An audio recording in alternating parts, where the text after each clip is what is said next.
All these W.E.F leaders and central bankers and Tedros who covered up 1 million plus people dying of cholera, which it turned out they basically didn't give people treatment in his own country. And so here he is saying that, 30-something% of the evil greenhouse gases come from farming. Our food systems are harming the health of people and planet. Food systems contribute to over 30% of greenhouse gas emissions and account for almost 1/3 of the global burden of disease. Transforming food systems is therefore essential by shifting towards healthier, diversified, and more plant-based diets. First it's your gasoline car that's bad and things like that, and reasonable stuff like, hey, let's have a catalytic converter. That's great science. Let's put scrubbers on coal plants so they're clean. Nothing comes out with water vapor and carbon dioxide. But they list carbon dioxide as toxic. And now they're moving on to methane, not just from cows' bellies, but also, again, from rice farming. Half the world gets 60% of its nutrition from rice. So they want to cut off more than 1/4 of the world's calories with one move. And the UN just gets up there and says the problem is the food. And then the very same UN says, why, we've got record starvation because of the COVID virus. No, the response, locking the world down, the third world for years, triggered the collapse, and then they bring the refugees here. And then they say, oh, there's record starvation that they've been predicting, that they're administering. And then they say climate change is the reason you don't have money for food. Not inflation, not them cutting off resources while they devalue the currency. And they've got actuaries out that when the population spends half its money in the third world on food and energy, when it goes above that metric line, you always get civil unrest.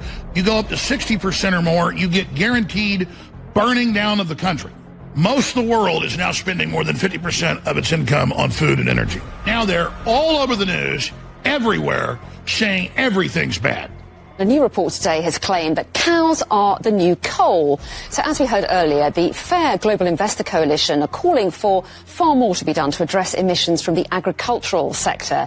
So is it time we all went vegan to help address climate change? The decision about whether to go vegan is a very personal one. People want choice, don't they? And telling people what they should eat is going to be very, very tough. No, people want to be able to be individuals, and with something as basic as diet, they want to choose their own food.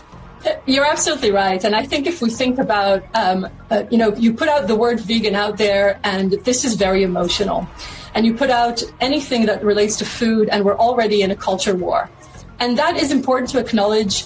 And it's important for us to do that and bring everyone along with us. And bring everyone along with us is enable a transition to lower carbon lives and livelihoods that will enable us to transition to net zero. Very quickly. Here's the story, right?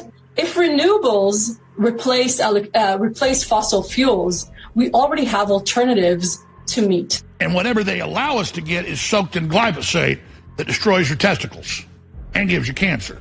So these new crop varieties can give us dramatic productivity improvements, more than doubling to get up to almost rich countries' levels of productivity.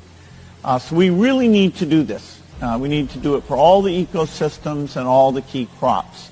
I'd like to highlight a World Economic Forum initiative in this regard, the World Economic Forum Food Innovation Hubs. And these hubs in Africa, in Asia, in South America, and in Europe will allow businesses to connect regional stakeholders to skill innovations, because this is key, skill innovations that can address food systems challenges.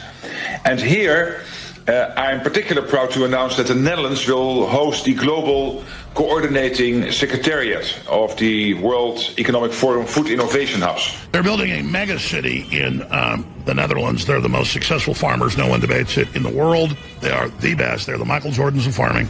And they are taking hundreds of thousands of acres a year away from the farmers and are building giant high-rises for the illegal aliens. And that, of course, the Prime Minister of the Netherlands, who now, 4 years later, has already shut down about 30% of the farms in the Netherlands.